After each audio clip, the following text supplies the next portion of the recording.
Hello again. Hope you're enjoying your soup. I may even get some soon. As I said, anyone in the back, the hangers-on, by all means, come and take a seat in a soup if you wish. Again, reintroduction, Gordon Howell, Managing Director of Pole Position Travel.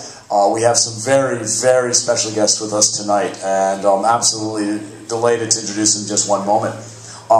I have to apologize. I had a chat this afternoon with Julian, a very, very harried-looking Julian Ryder, who has sent me a very, apart from talking to me, he has sent me a very professional, as always, text message, which says that unfortunately Air Asia, who has something to do with this event, I hear, has spirited him away to try and convince more people to go to Sepang, I think, or whatever it is they're trying to go. However, we've always had a great, certainly by no means lesser friend who coming to this, and one of the guys that knows more about what goes on inside the MotoGP paddock than probably most of the teams themselves, and he will be helping us with our little Q&A and grilling of the panel tonight, and that's Mr. Neal Spalfind. So, thank you very much, Neal. And by the way, Julian says, yes, he would much rather be here with all the fans eating good food and talking to some really interesting people rather than where he is now. But please don't repeat that to the sponsors. We would like him to come back. And speaking of very interesting people, the other comment he made to me is that really you didn't want to hear him speak any more than you want to hear me speak, because we really have some growing superstars in our midst. The thing about British... I told you, see how fast he is.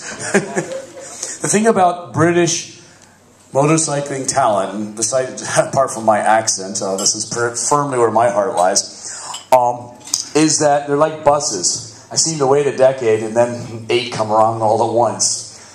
We have just, gobsmacked over the last couple of years over the rise in the quality of British motorcycle racing talent, and I'm absolutely thrilled that most of the, what we call young guns, are here with us tonight.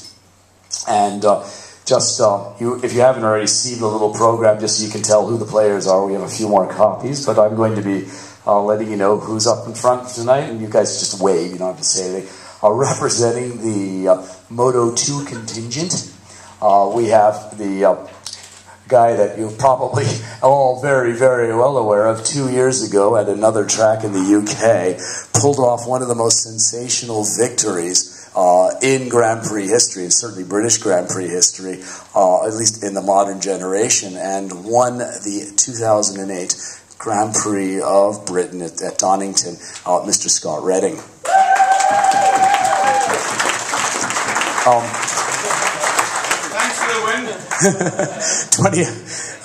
I've spent 25 years and about 10 generations before me from Scotland, so I do consider myself just a little bit of a Scotophile as well as an Anglophile, and a career I've been watching over the last few years, which has gone completely out of control, because he has won the Spanish championship last year in the super sport category as one of the only, I think there's 4 non-Spaniards in that category.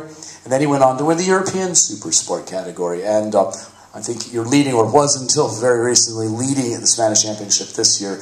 And from Scotland, Kev Coghlan.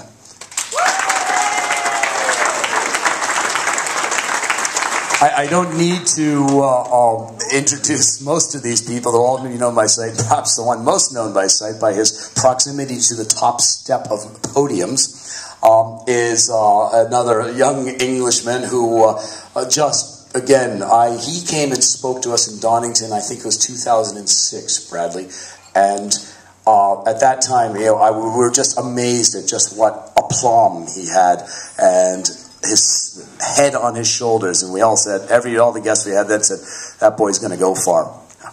I love being right. And did he go far or what? And at Jerez last year, when he broke his victory duck, we practically pulled down the VIP village, won again in an absolutely sensational race in Mugello, and then, of course, took second overall. And this year, well, we may have the next world champion sitting right with us, Bradley Smith.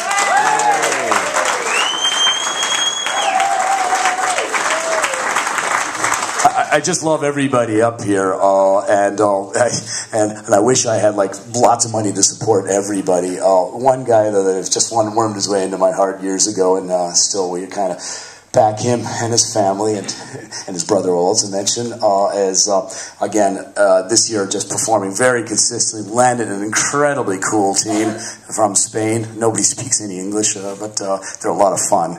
And I'd love to please introduce Danny Webb.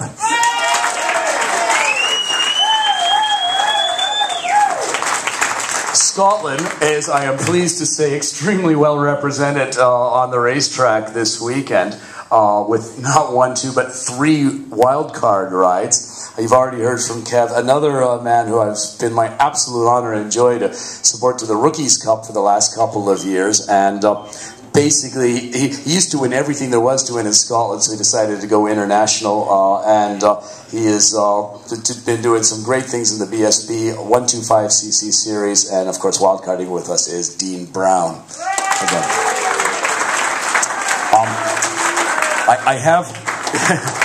I've received apologies, regrets from the other Scott, Taylor Mackenzie, who, as you well know, is the son of the somewhat legendary Neal, and again, one to watch, and also James Lodge, who is currently winning the BSB 125, and in fact won it last year, so looking just a bit more incredible talent lying over there.